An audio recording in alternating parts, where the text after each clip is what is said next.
축구협회가 최근 스폰서 파트너인 하나은행에서 600억 원대 마이너스 통장을 개설한 것에 대해서는 협회 관계자 징계 요구 등을 거론했습니다.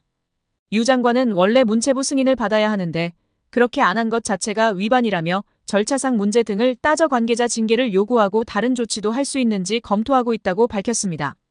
강유정 의원은 감독 선임 과정의 문제를 거론하며 이게 바로 우리가 말하는 불공정하다. 홍명보 감독 알죠? 대한민국 모르는 사람이 어디 있습니까?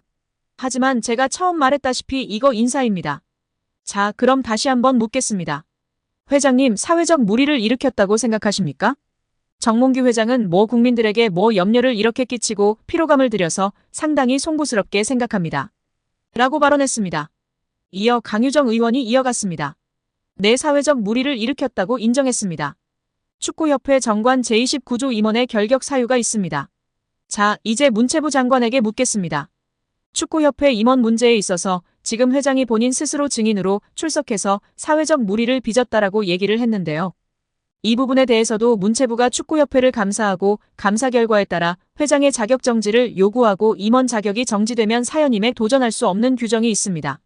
행정소송을 불사하고라도 사연임 저지할 수 있다라는 문체부 장관의 저는 약속을 받았다고 생각을 하겠습니다.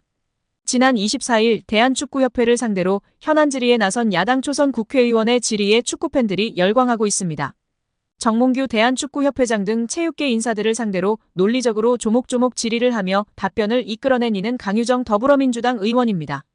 축구팬들은 강 의원의 질의 영상을 공유하며 오늘의 MOM 최우수 선수다, 국회 메시 평점 10점 등의 찬사를 쏟아냈습니다.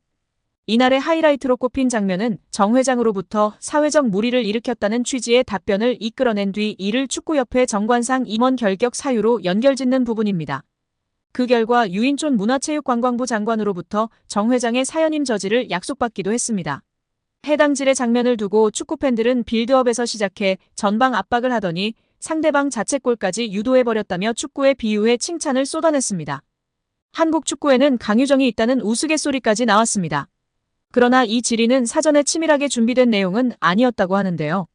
강 의원은 25일 국민일보와 통화에서 정 회장이 하루 종일 뻔뻔하게 대답을 하길래 사퇴시킬 방법이 없어서 저러는구나 싶어서 회의 도중 급하게 축구협회 정관을 찾아봤다며 사실 현장에서 급조된 질문이라고 말했습니다.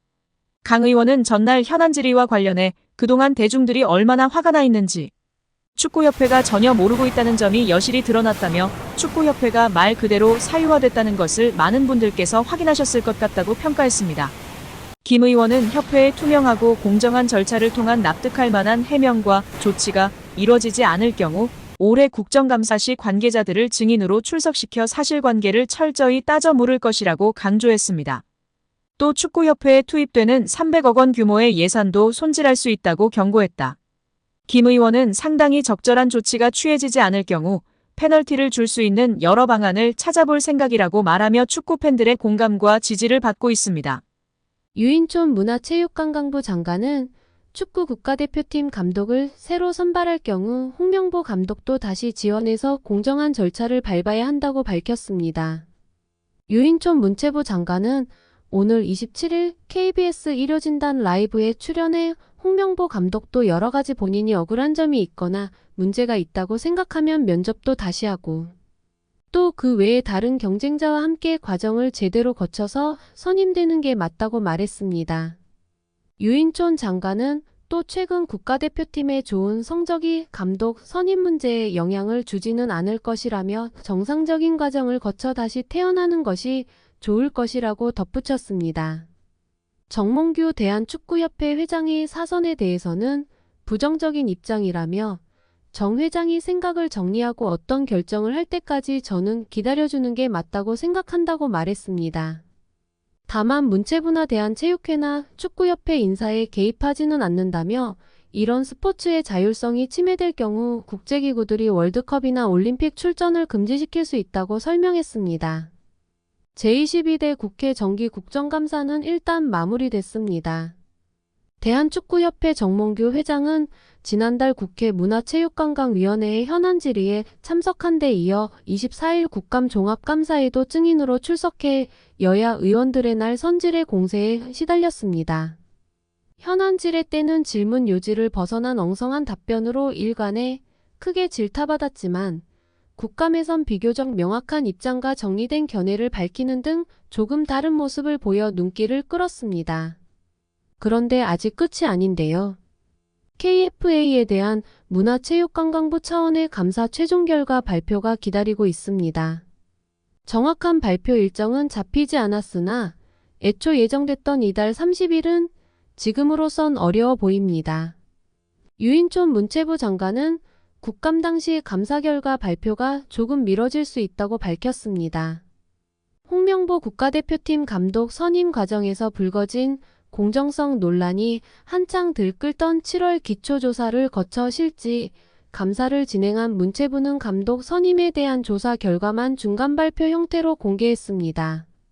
나머지 행정 난맥상에 대한 부분은 아직 밝히지 않았는데요. 문체부는 실지 감사는 거의 마무리됐으나 최종 단계인 정 회장과 면담이 마무리되면 시일을 정하겠다는 방침입니다. 29일 서울에서 개최될 예정인 아시아축구연맹 어워즈와 각급 산하위원회 콘퍼런스 일정도 고려됐습니다. AFC의 연례 행사 중 가장 큰 규모이자 한 해를 마무리하는 의미도 담은 터라 문체부가 굳이 이 행사를 망칠 필요는 없습니다. 최종 감사 결과에 대한 체육계의 전망은 분분한데요. 알맹이가 빠진 듯했던 대표팀 감독 선임 중간 발표와 딱히 다를 게 없을 것이란 예상이 있는 반면 일각에선 추상적 내용이 아니라 수치와 팩트 중심의 사안이 집중적으로 다뤄진 만큼 수위가 상당할 것이라고 보기도 하는 상황입니다. 정확히 어떤 내용이 담길지는 파악되지 않았으나 지도자 라이선스 이수자 선정 특혜, 심판 문제, 운영비 활용 문제, 특정 에이전시와 유착 의혹 등이 종합적으로 담길 것으로 보입니다. 실제로 문체부는 그동안 KFA가 프로 및 대표팀 감독이 되기 위해 반드시 소지해야 할 P급 지도자, 라이선스 교육 이수자를 선정하면서 일부 지도자에게 특혜를 줬다는 정황을 포착하고 KFA 담당자에게 경위를 캐물은 것으로 알려졌습니다. 국회 문체위 국감과 함께 문체부 감사가 관심을 끄는 것은 정 회장의 사연임 도전 여부에 적잖은 영향을 주기 때문인데요.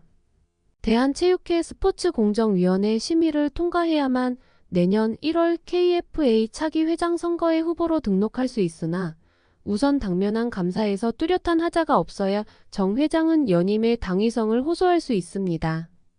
절차상 위법이 있다면 법적인 절차로 결정이 번복될 수도 있다. 법조계는 홍 감독 선임 과정의 절차상의 하자가 축구협회 결정에 번복을 가져올 수 있다고 짚으며 화제입니다.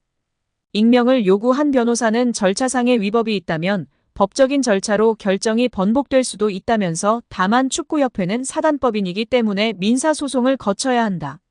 우선 문체부 감사에 따라 장관이 어떠한 권고를 내리는지 지켜봐야 할 것 같다고 밝혔습니다.